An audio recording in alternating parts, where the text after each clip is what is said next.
আল্লাহ পাক তৌফিক দান করুন। ইনশাআল্লাহ আজকের লেকচার যাদের কানে যাবে, আমরা যদি না খেয়েও মরে যাই, আল্লাহ পাক না খেয়ে মারবেন না ইনশাআল্লাহ। রিজিক আছে, খাবো ইনশাআল্লাহ। কিন্তু হয়তো বা অভাব হবে, টাকা পয়সা একটু কম হতে পারে, অন্যের 10 তলা ফ্ল্যাট হবে, আমার হবে না, ঠিক আছে, অন্যের এত বিঘা বিঘা জমি আমার হয়তো হবে না, কিন্তু ইনশাআল্লাহ তাআলা এই যে দুনিয়ার মুসাফিরের জীবনটা, এটা মুসাফিরের জীবন না, মুসাফিরের জীবনটা কেটেই যাবে ইনশাআল্লাহ। কাটবে না, যে কোনো ভাবে কেটে তো যাবেই ইনশাআল্লাহ। এই যে পরকালের জীবনটা একটা চেতনার শক্তি, জানেন, দুনিয়াতে যত বাধা বিপত্তি আসুক, গাল মন্দ খান, গিবত তহমত খান, কষ্ট হোক, নির্যাতন হোক, একটা বিষয় মনের মধ্যে শান্তি দেয়। কি শান্তি?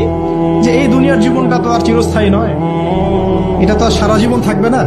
ইনশাআল্লাহ এই অবস্থা আস্তে আস্তে পরিবর্তন হয়ে যাবে। ফাইন্না মাআল উসরি ইউসরা, পরকালে ইনশাআল্লাহ পাবো। দুনিয়াতে না পেলে কি হয়েছে, পরকালে পাবো ইনশাআল্লাহ। যুবক ভাই, এসব জেনা ছেড়ে দেন, আল্লাহ রাব্বুল আলামিন আপনার জন্য হুর রেখেছেন জান্নাত, ইনশাআল্লাহ পাবেন ইনশাআল্লাহ। এটা ছেড়ে দেন, সুদ ছেড়ে দেন, আল্লাহ পাক আপনার জন্য হাউজে কাউসার রাখছে ইনশাআল্লাহ, ঠিক আছে। অন্যায় পাপ ছেড়ে দেন, আল্লাহ রাব্বুল আলামিন আপনার জন্য জান্নাত রেডি করে রাখছে ইনশাআল্লাহ। এই দুনিয়ার জীবনটা ধোঁকা, একটা ছোট্ট জীবন, পুরা ধোঁকা, কিচ্ছু নাই এর মধ্যে।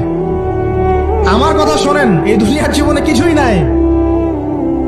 চারপাশে অনেক কিছু মনে হবে, আপনার বাড়ি আছে, গাড়ি আছে, স্ট্যাটাস আছে, টাকা পয়সা, প্রতিপত্তি সব আছে।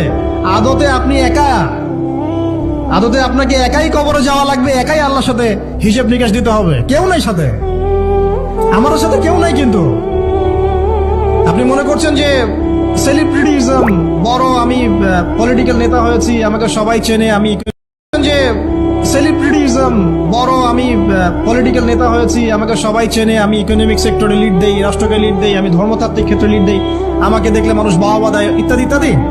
দিন শেষে আমি একা, আপনিও একাই, আমাকেও একাই যেতে হবে, আপনাকেও একাই যেতে হবে। এগুলো সব চারপাশের খালি অন্ধ মোহ, আর কিচ্ছু না।